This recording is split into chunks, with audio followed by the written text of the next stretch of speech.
With the rise of smartphones and the internet, the government has unprecedented access to information on its citizens. They're following us. In the wake of 9/11, the Bush administration initiated far-reaching mass surveillance programs, both foreign and domestic. The NSA's activities in the years since have included sucking up and storing online history, emails, metadata, text messages, you name it. Edward Snowden revealed a lot of this info with his leaks, including how other governments were also implicated. Even if you send it to somebody within the United States, your wholly domestic communication between you and your wife can go from New York to London and back and get caught up in the database. Few believe that in the time since, governments have just given up. Number 3, false justification for war. In August 1964, the USS Maddox fired a warning shot as 3 North Vietnamese torpedo boats approached the Gulf of Tonkin. After the torpedo boats opened fire, the Maddox sank all 3. 2 days later, the report of a second attack prompted President Lyndon B. Johnson to authorize further military action in Vietnam.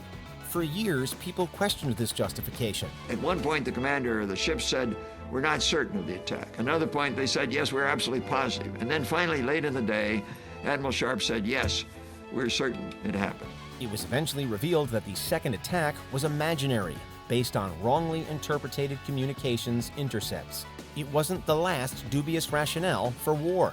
In 1990, George H.W. Bush leveraged false testimony crafted by a public relations firm to initiate the Gulf War.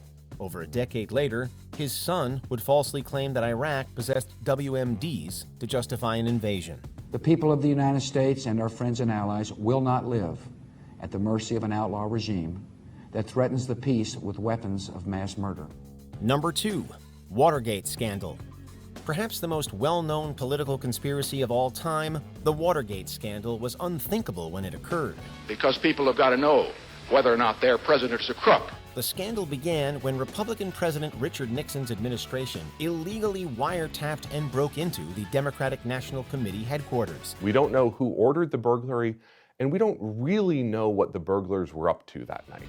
Their aim was to acquire information about Nixon's opposition in the forthcoming election. The arrest of the perpetrators led to attempts by Nixon and his administration to cover up their involvement.